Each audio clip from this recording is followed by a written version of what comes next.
是这个名字没错吧？啊，是，没事，您慢慢看。哎呀，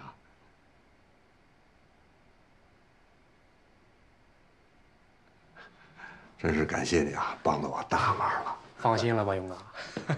哦，对了，这个矿石开采的事情呢，我按照你说的做了准备。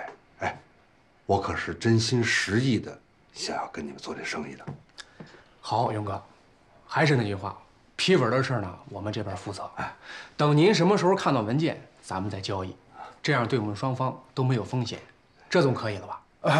是这意思。哎呀，哎，这鼎华这情况现在到底有多糟啊？我去找庞医生好几次了，他都不肯见我。所以说，勇哥，您就安心跟我们合作，这样不好吗？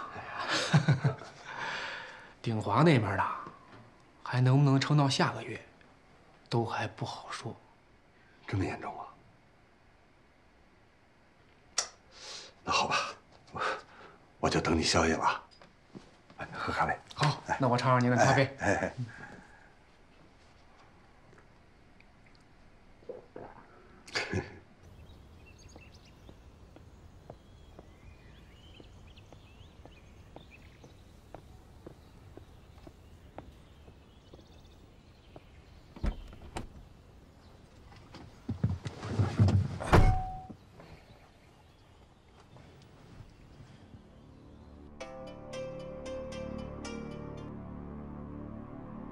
何总，这个录取通知书没问题吧？没问题啊。啊，是这样，何总，刚才这个傅大勇当着我的面就要查这个学校的简介，估计我这一走呢，他肯定得刨根究底，查问更多的信息。我怕会出岔子呀。他这是应该的，放心吧，不会有问题。好。可是我琢磨着，你看啊，他这么小的一个事情，他都这么谨慎，就怕到时候这个矿石开采批文，他会不会看得更仔细啊？你觉得我会给他假批文吗？嗨，何总，既然咱俩已经是合作伙伴了，其实这种事儿说开了也没事儿。哎，只要最后能够达到目的，怎么弄我都可以接受，真的。我有我的办法，这些细节你就不用管了。啊，行，我都行。那我等您消息。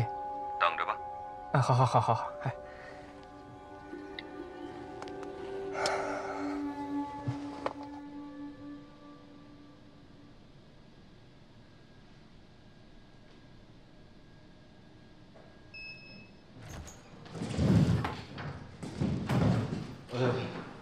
我是被逮捕的，你们要审讯我。别紧张，这又不是审讯室，坐下吧。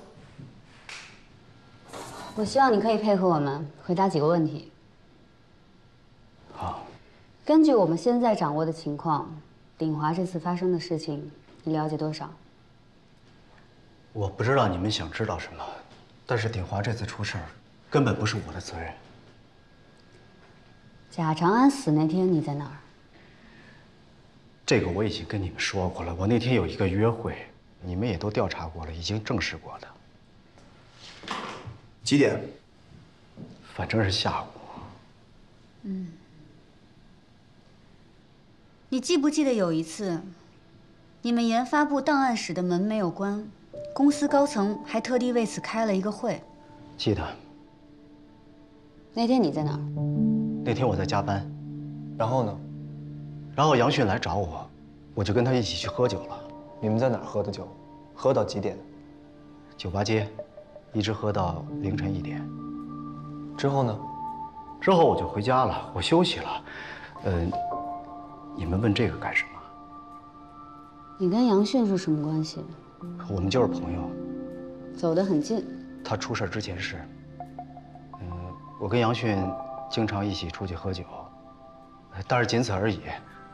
我知道你们想问什么，在鼎华，我跟杨迅确实是一个小团体，但不光我们2个人，还有庞总，我们3个都一起经常出去，关系都挺近的。庞总，庞一山，对，我跟杨迅都是庞总一手提拔起来的，庞总之前就分管研发部，你们也知道，像我们这些搞技术的，一般都不善于搞人际关系。我们那个程雷就是个油盐不进的人，我就是看准了这个机会，所以想跟高层搞好关系。因为我心里很清楚，只有庞总这样有权力的人，才能带着我们继续往前爬。这没什么的呀，我都可以给你们交代。任何公司这都非常正常，这不犯法吧？是不犯法，你也不用激动。我们问你什么，你就回答什么，好吗？你们还想知道什么？你知不知道杨迅挪用公款这件事情？我们没有聊过这个事儿，但是每次出去都是杨迅请客，他的消费水平已经高过他的收入能力了。这个你们要问我知不知道，我要说不知道肯定是假的。但是这种事儿谁能真的去问呢？对吧？这是规矩，成年人都懂啊。那庞一山他知道这件事吗？我都看出来了，庞总能看不出来吗？那就在你看来，杨迅他除了挪用公款以外，他还有其他的资金来源吗？他挪用了公司好几百万，我们出去玩才能花多少钱呀？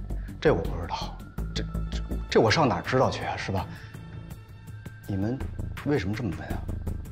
杨迅是不是还有什么其他的事情？哎，问你什么你答什么，别亢奋好吗？